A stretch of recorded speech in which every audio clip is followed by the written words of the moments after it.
Friends, NDA की केंद्र सरकार के लिए महिलाओं की सुविधा और स्वास्थ्य दोनों प्राथमिकता में रहे हैं। तमिलनाडु में 60 लाख से ज्यादा टॉयलेट बने हैं। 1 करोड़ से अधिक घरों तक पाइप से पानी पहुंचा है। इससे तमिलनाडु के गांव की गरीब परिवारों की बहनों को बहुत सुविधा हुई है। आप एनडीए सरकार बनाइए, तमिलनाडु के हर घर में नल से जल आएगा और ये मोदी की गारंटी है। நண்பர்களே, என்டிஏவின் மத்திய அரசை பொறுத்தவரை பெண்களின் வசதிகள் மற்றும் நல்வாழ்வு இவை இரண்டுமே முதன்மையானவையாக இருந்து வந்திருக்கின்றன.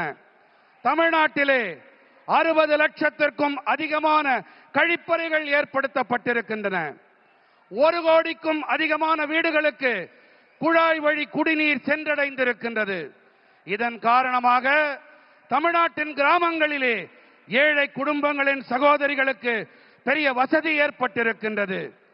நீங்கள் பிஜேபியின் என்டிஏ அரசு அமைக்க உதவுங்கள். தமிழ்நாட்டின் அனைத்து வீடுகளிலும் குழாய் வழி குடிநீர் பெருகி பாயும். இது மோடி அளிக்கும் உத்தரவாதம். के लिए यहां पैसा लगाना और आसान हो जाएगा. நண்பர்களே, இன்று பாரதம் உலகெங்கிலும் இருக்கும் முதலீட்டாளர்களின் முதன்மையான விருப்பமாக ஆகி வருகின்றது. உலகின் பல்வேறு பகுதிகளோடும் பெரிய பெரிய ஒப்பந்தங்களை பாரதம் ஏற்படுத்திக் கொண்டு வருகின்றது. இந்த மகத்துவம் வாய்ந்த காலகட்டத்திலே தமிழ்நாட்டிலே என்டிஏவின் இரட்டை என்ஜின் அரசாங்கம் மிகவும் அவசியமானதாகும். மத்திய அரசோடு இணைந்து பயணிக்கும் அரசாங்கம், இசைவாக பயணிக்கும் அரசாங்கம் இங்கே எப்போது ஏற்படுமோ அப்போதுதான் முதலீட்டாளர்கள் இங்கே முதலீடு செய்வது மேலும் சுலபமாக இருக்கும். फ्रेंड्स, तमिलनाडु में क्राइम और माफिया राज का सबसे बुरा असर हमारी माताओं, बहनों और बेटियों पर हो रहा है।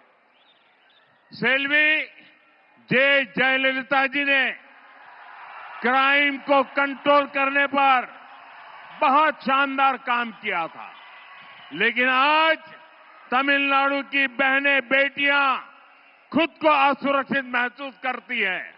मैं यहां की माताओं, बहनों, बेटियों से कहूंगा, आप यहां एनडीए सरकार बनाइए। एनडीए सरकार आपकी सुरक्षा सुनिश्चित करेगी. நண்பர்களே, தமிழ்நாட்டிலே குற்றங்களும் பெருங்குற்றவாளி கும்பல்களின் ஆட்சியால் மிக மோசமான பாதிப்பு நமது தாய்மார்கள், சகோதரிகள், பெண்களுக்குத்தான் ஏற்படுகிறது. செல்வி ஜெயலலிதா அவர்கள் குற்றங்களை கட்டுப்படுத்துவதிலே மிகச் சிறப்பாக செயலாற்றினார். ஆகையால் இன்று தமிழ்நாட்டின் சகோதரிகள், பெண்களே கூட பாதுகாப்பற்ற மோசமான நிலையை அனுபவித்து வருகின்றார்கள். நான் இங்கே இருக்கும் தாய்மார்கள், சகோதரிகள், பெண்களிடம் கேட்டுக்கொள்ளுகிறேன், நீங்கள் இங்கே என்டிஏவின் அரசை அமைத்து தாருங்கள். என்டிஏ அரசாங்கம் உங்களுடைய பாதுகாப்பினை உறுதிப்படுத்தும், உங்களுக்கு உறுதுணையாக இருக்கும்.